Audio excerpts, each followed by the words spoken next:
আসসালামু আলাইকুম everyone, welcome back to my video. আজকে আপনাদের সাথে আমি খুবই সহজে ব্ল্যাক ফরেস্ট পেস্ট্রি কেকের রেসিপি শেয়ার করব। এই কেকটা অনেক বেশি সফট আর অনেক বেশি মজার হয়ে থাকে। বাচ্চা থেকে বড় সবাই খুব বেশি পছন্দ করে এই ধরনের কেকগুলো। আজকে আপনাদের সাথে একদম সহজে শেয়ার করব, যাতে করে খুব সহজে বাসায় এরকম কেক বানিয়ে পরিবেশন করতে পারেন। তো চলুন কথা না বাড়িয়ে ভিডিওতে যাওয়া যাক। আজকের এই কেকটা আমি 1.5 পাউন্ডের মধ্যে করছি, যার জন্য প্রথমে 1/3 কাপ পরিমাণে ময়দা নিয়েছি। তারপর 1/3 কাপ ময়দাকে অর্ধেক করে দিয়ে দিয়েছি। এরপর 2 টেবিল চামচ পরিমাণে কর্নফ্লাওয়ার, 1/2 চা চামচের মতো বেকিং পাউডার, 1.5 টেবিল চামচের মতো দিয়ে দিয়েছি কোকো পাউডার, সাথে দিয়ে দিব 1.5 টেবিল চামচের মতো গুঁড়া দুধ। এখন সব কিছুকে খুব ভালো মতো মিশিয়ে এরপর ছেঁকে নিতে হবে। একদম ভালো মতো ছেঁকে নিচ্ছি।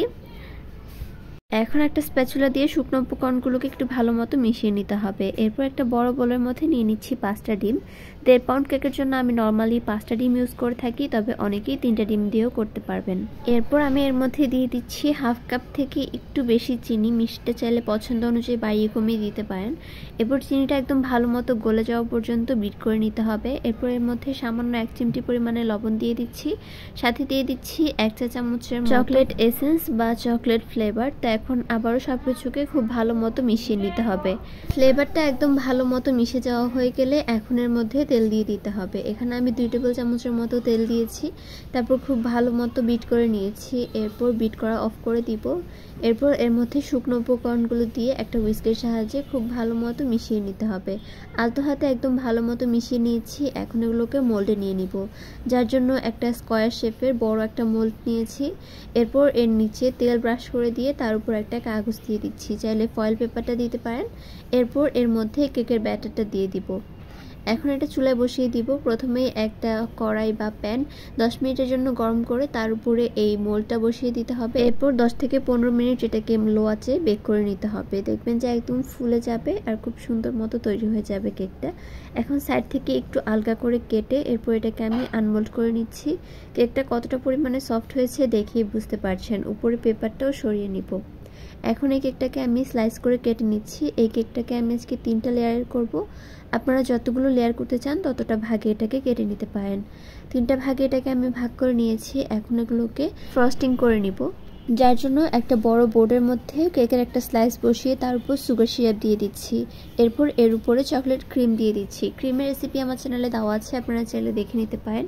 প্রত্যেকটা স্লাইসের মধ্যেই আমি সুগার সিরাপ আর চকলেট ক্রিম দিয়ে খুব ভালো মতো কোটিং করে নিয়েছি। এরপর বাহিরের দিকটাতে একটু ক্রাম কোটিং করে উপরের দিকে একটু মোটা লেয়ার করে দিতে হবে ক্রিমের। এরপর সাইডের যে অংশটা আছে ওইটাকে আমি আলতো করে কেটে নিচ্ছি। একদম পাতলা করে কেটে নিব, এতে করে সাইডে খুব সুন্দর লেয়ার দেখা যাবে। পেস্ট্রি কেকে মূলত এরকম ডিজাইন করলে দেখতে সুন্দর লাগে। সাইড দিয়ে লেয়ারগুলো দেখা গেলে এক এক রকম কেকের এক এক রকমের ডিজাইন থাকে আসলে। আবার আপনারা চাইলে পুরোটাকে ক্রিম দিয়ে কোটিং করে তারপরেও কেটে নিতে পারেন। তো এখন এগুলোকে আমি স্লাইস করে কেটে নিচ্ছি পছন্দ অনুযায়ী সাইজ করে। আপনারা বড় ছোট যে কোনো সাইজ করে কেটে নিতে পারেন। সবগুলোকে আমি সমান সাইজ করে কেটে নিয়েছি। এখন মাঝখান দিয়ে দিচ্ছি চকলেটের গুঁড়া। এখানে আমি ডার্ক চকলেটটাকে একটু ভালো মতো গ্রেড করে তারপরে এর উপর দিয়ে দিয়েছি। তো হাত দিয়ে একটু ছড়িয়ে দিব। এরপর মাঝখান দিয়ে আমি ক্রিম দিয়ে দিব।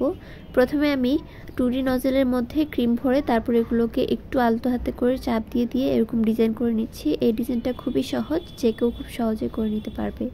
এরপর উপর দিয়ে কিছু চেরি ফল দিয়ে দিচ্ছি, তাহলে কিন্তু এই কেকটা একদম রেডি। কতটা লোভনীয় হয়েছে দেখেই বুঝতে পারছেন। বাচ্চা থেকে বড় সবাই খুব বেশি পছন্দ করবে এই ধরনের কেকগুলো। আর কেকটা অনেক বেশি সফট হয়, সবাই খেতে পছন্দ করবে। তো আমার আজকের ভিডিওটি ছিল এই পর্যন্তই। দেখা হবে পরবর্তী কোনো ভিডিওতে। আল্লাহ হাফেজ।